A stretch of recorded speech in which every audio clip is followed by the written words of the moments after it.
Bismillahirrahmanirrahim. Assalamualaikum warahmatullahi wabarakatuh. Perkenalkan, nama saya Linda Hastuti SPD. Saya mengajar di SDN 1 Kalibaru, khususnya kelas 5. Alhamdulillah, pada kesempatan kali ini saya akan mempresentasikan hasil laporan orientasi P3K saya di tahun 2023. Bab 1. Bab 1 ini ada 3 poin. Yang pertama yaitu latar belakang. Nah, latar belakang di sini, latar belakang kita membuat laporan orientasi P3K di tahun 2023 ya. Yaitu untuk mewujudkan tujuan nasional itu tentunya dibutuhkan pegawai ASN. Pegawai ASN ini terdiri atas pegawai negeri sipil atau PNS dan pegawai pemerintah dengan perjanjian kerja atau P3K. Pegawai ASN ini diserahi tugas untuk melaksanakan tugas pelayanan publik, tugas pemerintah, dan juga tugas pembangunan tertentu. Tugas pelayanan publik dilakukan dengan memberikan pelayanan atas barang, jasa, dan atau pelayanan administratif yang disediakan pegawai ASN. Maksud dan tujuannya itu yaitu ke-1, pengenalan tugas dan fungsi ASN, kedua, pengenalan nilai dan etika pada instansi pemerintah, ketiga, pemahaman dan penyediaan informasi kepada P3K yang baru diangkat, keempat, diharapkan mampu mengaktualisasikan nilai-nilai dasar ASN berakhlak serta dapat melaksanakan tugas yang menjadi kewajibannya dalam melaksanakan program pemerintah di unit kerjanya.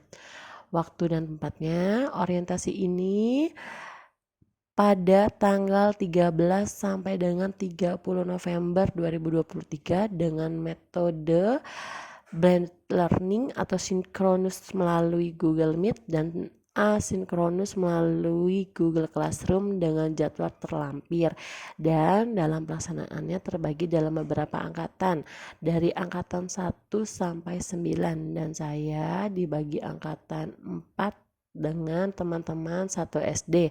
Alhamdulillah ya, secara bersamaan. Selanjutnya bab 2, visi dan misi pemerintah Kabupaten Cirebon. Visinya yaitu terwujudnya Kabupaten Cirebon berbudaya, sejahtera, agamis, maju, dan aman. Misinya Kabupaten Cirebon berbudaya, Kabupaten Cirebon sejahtera, Kabupaten Cirebon agamis, Kabupaten Cirebon maju, dan Kabupaten Cirebon aman.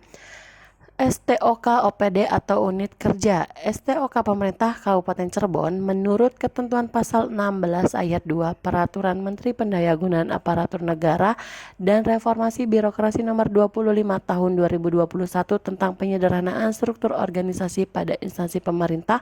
Untuk penyederhanaan birokrasi perlu adanya pengaturan penyederhanaan struktur organisasi pada perangkat daerah Kabupaten Cirebon. Berdasarkan pertimbangan tersebut, perlu menetapkan peraturan Bupati tentang kedudukan, susunan organisasi, tugas dan fungsi, serta tata kerja sekretariat daerah. Tata kerja sekretariat daerah ini yang pertama, sekretariat daerah mempunyai tugas membantu Bupati dalam penyusunan kebijakan dan pengordinasian administratif terhadap pelaksanaan tugas perangkat daerah serta pelayanan administratif. Sekretariat daerah dalam melaksanakan tugas sebagaimana dimaksud pada ayat 1 menyelenggarakan fungsinya, yaitu pengordinasian penyusunan kebijakan daerah, pengordinasian pelaksanaan tugas perangkat daerah, pemantauan dan evaluasi pelaksanaan kebijakan daerah, pelayanan administratif dan pembinaan aparatur sipil negara pada instansi daerah, dan pelaksanaan fungsi lainnya yang diberikan oleh Bupati terkait dengan tugas dan fungsinya. Selanjutnya, tupoksi P3K di lingkungan pemerintah Kabupaten Cirebon. Dasar hukumnya, Undang-Undang Nomor 5 Tahun 2014 tentang Manajemen ASN, Peraturan Pemerintah Nomor 49 Tahun 2018 tentang Manajemen Pegawai Pemerintah dengan Perjanjian Kerja, Peraturan Lembaga Administrasi Negara Republik Indonesia Nomor 15 Tahun 2020 tentang Pengembangan Kompetensi Pegawai Pemerintah dengan Perjanjian Kerja, Peraturan Kepala BKN Nomor 7 Tahun 2022 tentang Tata Cara Pemberlanjuti Pegawai Pemerintah dengan Perjanjian Kerja. Selanjutnya, tupoksi P3K di lingkungan SDN 1 Kalibaru atau tempat saya mengajar.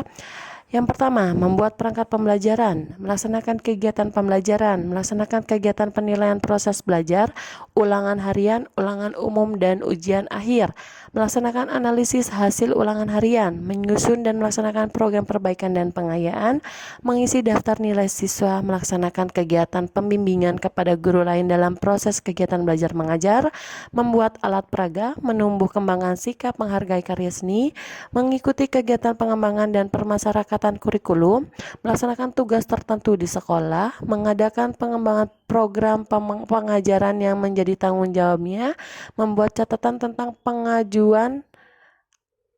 kemajuan hasil belajar, mengisi dan meneliti daftar hadir siswa sebelum mulai pembelajaran, mengatur keberhasilan ruang kelas dan praktikum, dan mengumpulkan dan menghitung angka kredit untuk kenaikan pangkatnya. Selanjutnya, bab 3. Renstra OPD atau unit kerja. Yang pertama, program unggulan.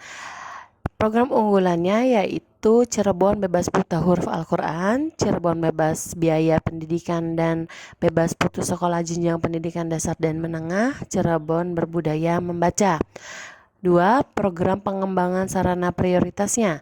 Yang pertama, peningkatan kualitas pembelajaran, bantuan pendanaan peserta didik, penyediaan dan peningkatan mutu pendidik dan tenaga kependidikan, pembangunan sarana prasarana dan kelembagaan. Selanjutnya, SOTKP OPD atau unit kerja di sekolah dilihat dari struktur organisasinya. Yang pertama yaitu Pak Anhar SPD PNS sebagai kepala sekolah, Rin Resmiati SPD P3K guru kelas, Adenur Haryono SPD P3K guru PJOK, IN Kurinain SPDI P3K guru kelas, Fani Alvin Marla SPD P3K guru kelas, Devi Muspitasari SPD P3K guru kelas, Linda Hasuti SPD P3K guru kelas, Rasi SPDI guru PAI P3K, Nisa Ulfaiko SPD P3K guru kelas, Astri Gita Lestari non PNS dan P3K, operator Nurmala non PNS dan P3K penjaga sekolah. Selanjutnya yaitu matriks rencana hasil kerja P3K saya yang saya buat untuk 5 tahun ke depan. Yang pertama yaitu unit kerja SDN 1 Kalibaru. Yang kedua yaitu identifikasi isu. Ada 2. Yang pertama, perbedaan karakteristik setiap peserta didik menjadi salah satu kendala dalam proses pembelajaran di kelas. Yang kedua, kurangnya keleluasaan pada siswa untuk meningkatkan potensi dirinya sesuai dengan kesiapan belajar, minat dan proses belajar siswa di SDN 1 Kalibaru. Dari identifikasi isu tersebut, saya hanya mengangkat satu isu, yaitu kurangnya keleluasaan pada siswa untuk meningkatkan potensi dirinya sesuai dengan kesiapan belajar, minat, dan profil belajar siswa di SDN 1 Kalibaru. Dari identifikasi isu dan isu yang diangkat, saya menerapkan satu gagasan, yaitu penerapan strategi pembelajaran berdiferensiasi konten, proses, dan produk pada siswa kelas 5 SDN 1 Kalibaru. Berikut adalah 5 kegiatan yang saya buat. Yang pertama yaitu mengidentifikasi atau memetakan kebutuhan belajar peserta didik. Yang kedua, menerapkan strategi pembelajaran berdiferensiasi konten. Yang ketiga, menerapkan strategi pembelajaran berdiferensiasi proses. Yang keempat, menerapkan strategi pembelajaran berdiferensiasi produk. Dan yang kelima yaitu melakukan penilaian untuk menjadikan penentu tingkat keberhasilan tujuan pembelajaran. Sasarannya dari tahun ke-1 sampai ke-5 yaitu siswa. Tujuan yang pertama yaitu untuk mewujudkan pembelajaran berdiferensiasi dengan memperhatikan kebutuhan peserta didik. Tujuan kedua, ketiga, dan keempat sama, yaitu mewujudkan pembelajaran yang berpihak pada murid. Tujuan yang kelima yaitu meningkatkan ketercapaian tujuan pembelajaran di kelas agar kebutuhan belajar murid dapat berfasilitas dan terampil dengan baik. Selanjutnya, saya akan menjelaskan sedikit tentang pembelajaran berdiferensiasi. Apa sih pembelajaran berdiferensiasi itu? Pembelajaran yang memberikan keleluasaan kepada siswa untuk meningkatkan potensi dirinya sesuai dengan kesiapan belajar, minat, dan profil belajar siswa tersebut. Melalui pembelajaran berdiferensiasi ini, setiap siswa difasilitasi untuk mengembangkan potensi terbaiknya. Sebelum menentukan dan melaksanakan pembelajaran berdiferensiasi, guru harus mengidentifikasi atau memetakan kebutuhan belajar yang meliputi 1. Kesiapan belajar murid atau kapasitas untuk menguasai materi baru sesuai dengan keterampilan dan pemahaman yang mereka miliki sebelumnya. 2. Minat murid. Yang ketiga, profil belajar murid. Murid belajar dengan cara yang mereka sukai, baik itu dengan visual, melihat, auditori, mendengar, ataupun dengan kinestetik atau gerak atau sambil melakukan. Selanjutnya di sini saya akan menjelaskan strategi pembelajaran berdiferensiasi yang saya akan terapkan pada tahun kedua, ketiga, dan keempat. Yang pertama yaitu diferensiasi konten adalah mendiferensiasikan materi pembelajaran kepada murid berdasarkan kebutuhan dan dilihat dari kesiapan belajar murid secara konkret dan abstrak, minat belajar anak dengan mempersiapkan topik sesuai minatnya, dan profil belajar siswa sesuai gaya belajar siswa. Tahun ketiga, diferensiasi proses adalah usaha untuk membantu murid memahami materi pembelajaran dengan memberikan beberapa kegiatan atau scaffolding sesuai dengan kebutuhan murid. Tahun keempat, diferensiasi produk. Produk merupakan tagihan atau hasil yang diharapkan dari murid setelah proses pembelajaran, baik berupa tes, presentasi, diskusi, pertunjukan pidato, diagram, dan lainnya yang mencerminkan pemahaman murid dari tujuan yang diharapkan dalam pembelajaran. Berikut adalah foto di mana saya memberikan penjelasan materi sebelum melanjutkan ke materi berikutnya. Yang kedua, saya membagi murid menjadi ke beberapa kelompok. Yang ketiga, yaitu memaparkan hasil diskusi mereka.